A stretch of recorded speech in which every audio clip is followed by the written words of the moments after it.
All right, folks, welcome back to the deep dive. Great to be here. Today, we're jumping straight into something pretty massive for anyone following the Pi network.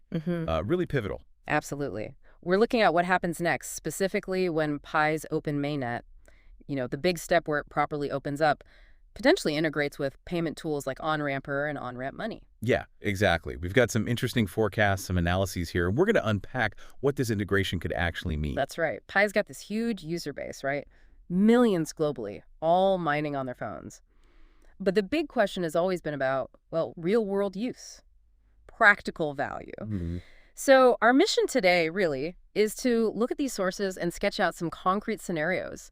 How could Pi go from, maybe a faith-based asset, as some call it, Yeah, something you hope has value. to something genuinely functional, a currency you can actually use, recognized globally? Okay, let's get into it. Segment 1, the liquidity breakthrough.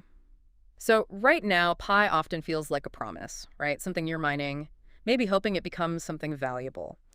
How do these tools, Onramper and Onramp Money, actually change that immediately? How do they make it tangible? Well, that's the absolute core of it, isn't it? Imagine your Pi coins suddenly being convertible, like really easily convertible into dollars or dong or rupees Okay. instantly, or at least within minutes. That's the potential here because both Onramper and Onramp Money, they've passed their KYB checks. Know your business. Right, the verification. Yeah. So it's not just about moving coins around. It's like fundamentally changing what Pi is economically. Once open mainnet happens, this could mean you deposit your regular money, VND, USD, INR, and buy Pi. Or maybe more importantly for many, Sell Pi for fiat. exactly. Convert your Pi into fiat quickly, within minutes, according to these analyses. Within minutes. Okay, that's not just a small step. That fundamentally changes the game. It really does. But it's not just for individual users holding Pi, is it? What about, say, businesses in the Pi ecosystem, apps, merchants? Yeah, good point. It extends right to them. Think about Pi wallets or e-commerce platforms built on Pi, or just regular online merchants. They could accept Pi payments.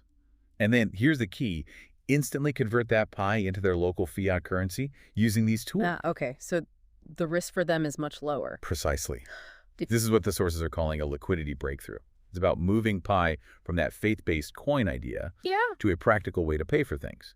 For you, the listener, imagine just frictionless conversion, that big barrier to actually using Pi in the real world. This aims to remove it. Swift, direct.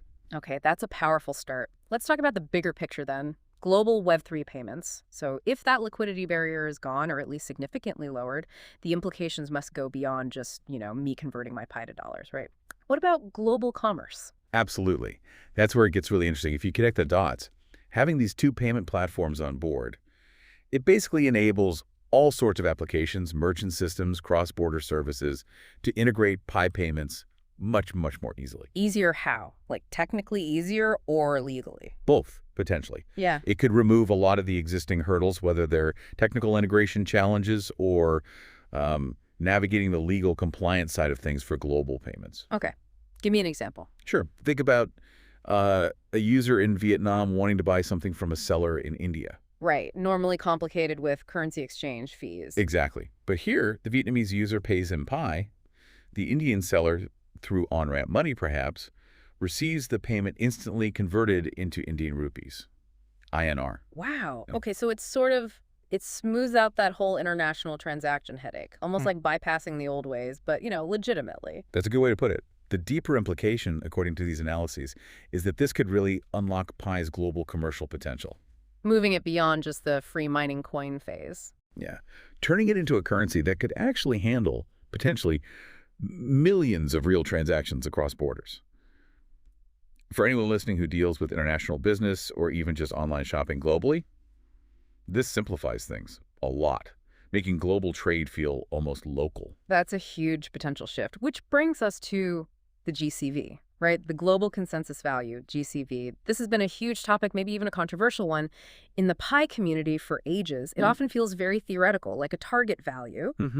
How do these payment integrations actually make GCV more real, more practical? That's a great question because, the big challenge for GCV has always been, well, how does a merchant actually accept Pi at that high proposed value, like the $314,159 figure often mentioned, without taking on massive risk? They need a reliable way to get fiat out. right? Yeah, exactly. They can't pay their suppliers or rent in Pi, usually. Precisely. So these sources suggest that Onramper and Onramp Money, because they are KYB verified gateways, they provide that missing link. They essentially Oh. de-risk GCV transactions. How? By guaranteeing the conversion. Yeah, by offering that instant verified fiat conversion for at least part of the payment, the part the merchant needs in, regular money. Ah, so it's not necessarily an all-or-nothing Pi payment at GCV. It allows for partial payments. Exactly. That seems to be the idea. A merchant using GCV pricing could say, okay, you pay part of the price in Pi and the rest in fiat. Or maybe they accept the full amount in Pi but immediately convert a portion to fiat via Onramper. Okay, walk me through that example again, the 314,159 item. Right. So if one Pi is notionally worth $314,159 under GCV, maybe a buyer pays, say, half a Pi, 0.5 Pi, and then pays the remaining value in USD or another fiat currency. And Onramper handles that conversion smoothly. That's the proposed mechanism. This secure instant settlement makes GCV less of a just theory thing. It becomes something merchants could practically apply in parks. And that could help stabilize Pi's value, keep it higher. That's the argument presented, yeah. It could potentially help maintain Pi's stable and higher value in the open market by enabling real transactions closer to that consensus value, even if only partially at first. It tackles that core question about long-term value and market stability. Interesting. Okay, let's shift gears a bit to a related problem, fraud in the black market. So let's talk about something that worries a lot of people in the Pi community right now, the unofficial transactions, the risks involved. Yeah, that's a significant issue. A lot of Pi trading, such as it is, currently happens kind of under the radar through unofficial OTC desks, over-the-counter deals, or small, maybe sketchy exchanges. And that's risky. Definitely. There are big risks involved. Scams are common, people losing their Pi or having their data compromised. And beyond the individual risk, this whole unofficial market, it kind of distorts Pi's actual value, doesn't it? Because it's not transparent. It's not accessible to everyone in the same way. It fuels speculation. Okay, so how do these official integrations post-Open Mainnet help with that? Well, the argument in these analyses is pretty straightforward. If you have safe, transparent, easy ways to transact via Pi network verified payment gateways. Like Onramper and Onramp Money. Exactly. Then why would users need to turn to those risky, unofficial channels? The reason for using them largely disappears. So the idea is to basically starve the black market of users. That seems to be the core idea, yes. While, you can probably never eliminate all unofficial activity in crypto. Sure, yeah. The expected outcome here is a major reduction. Less speculation, money laundering, and fraud within the Pi ecosystem.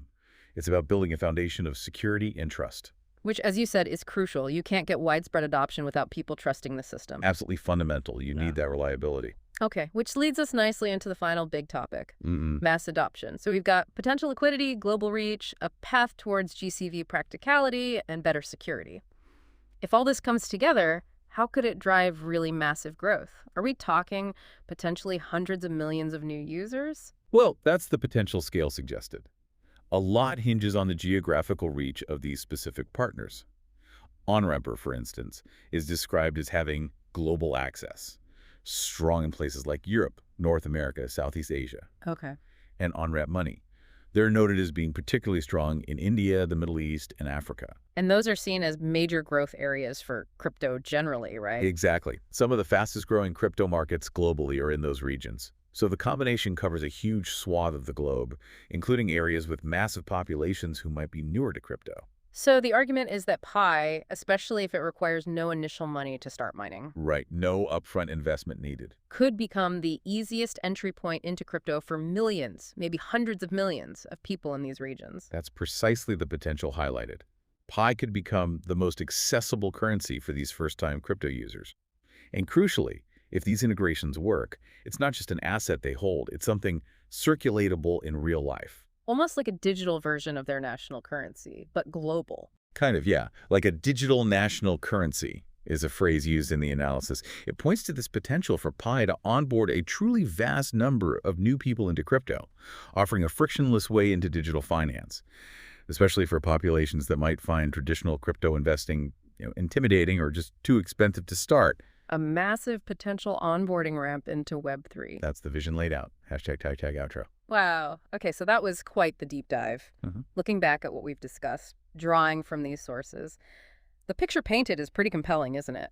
A potential future with a smooth global payment system for Pi, Hmm. enhanced trust, legally, technically, commercially, that elusive GCV possibly becoming more grounded in reality. Yeah, and a potentially more stable Pi market overall. Mhm.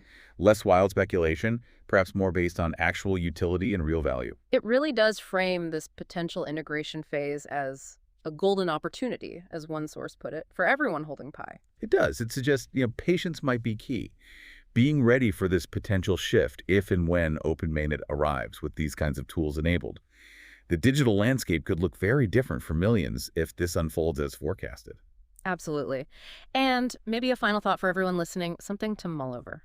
The source material kept bringing up ideas like fairness and community consensus. That's always been central to Pi's philosophy. So it makes you wonder, how might a truly decentralized digital future, one genuinely built on those community principles, actually reshape our traditional economic models?